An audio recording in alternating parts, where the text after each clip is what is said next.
Well, hi, everybody. I'm Don Stewart, and this is a special edition of Breaking News. Actually, it's Breaking News Part 2 for Monday. It's the 10th day of March, 2025. And I got this prayer request a little while ago, and I thought I'd pass it along to you. And I appreciate if you pass it along to as many people as possible. This is from our Iranian friend Nauder, and he sent me a video from a man named Gentry Geevers. It's a horrific looking video of what's happening over in Syria. And the headline is a Christian genocide happening in Syria. No one's talking about it. And here's what Gentry Geevers wrote along with this video that was sent. Tulsi Gabbard warned us about a month ago in her hearing that this could happen. 100 Christians were slaughtered yesterday. Why isn't anyone talking about this? And it was a horrific video. There are stories in Syria now of mass murder by the people who were supporting the new government.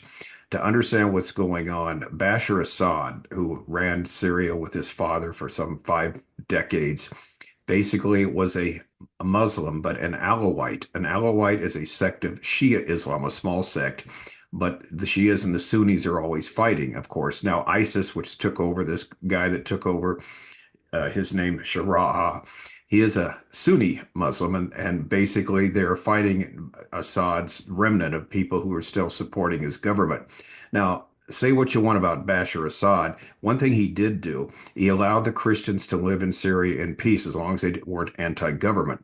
And so what you've got here, you've got people who were there when Assad was ruling, the Alawites who were big supporters, and there's a military group there, a militia that still is fighting this new regime that's taken over Syria. But there's also the Christians who's living in peace. And what's happening now is there's fighting going on and massacring of the Alawites, but also Christians are being murdered too, because this Shia Islam leader does not care about well, he's not, he's a Sunni Islam leader. He didn't care about the Christians at all, as Assad did.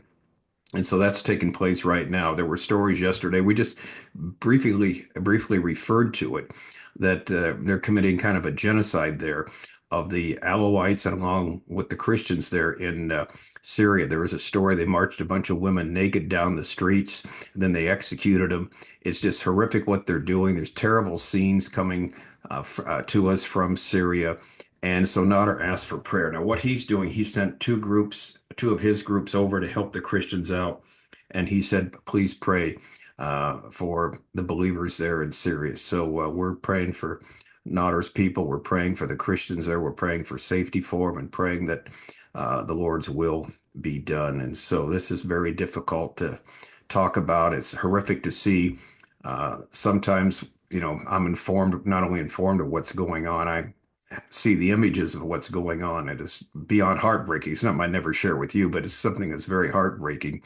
And so believers in Christ, our brothers and sisters, are being slaughtered. Now understand this. The Syrian Christian community is the longest Christian community that exists in the entire world. Shortly after the time of Christ, Syria, of course, right north above Israel, had Christians there. There's been a Christian community there since the time of Christ in the country of Syria. They're still there. Assad actually and his father, as terrible as they were, they're horrible. They actually let them stay there. Now the Christians are unfortunately having to leave because of the persecution that's there against them. And now we see those that are there are being murdered. And so please pray for them and pray that this will stop. And there's an article also about Shah saying he will crack down on the mass killings that threaten the unity of Syria. He said they're members of ousted Bashar Assad's minority sect that threatened his mission and his country's, and he promised to punish those responsible for the murder of these people, even if it's his own allies. The law will take its course and all this. That's Sharia law. And supposedly he declined to answer whether foreign jihadist fighters or other allied Islamist factions or his own security forces were involved in the mass killings. Said that's the matter for investigation.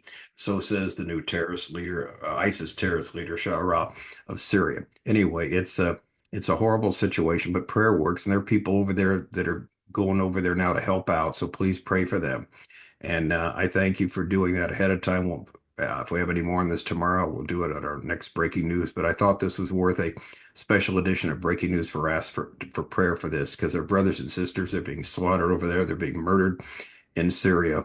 And there's no real stopping it from the present Syrian government. All right, I'm Don Stewart, and talk to you again tomorrow morning with more breaking news. Until then, as always, may the Lord richly, richly bless you.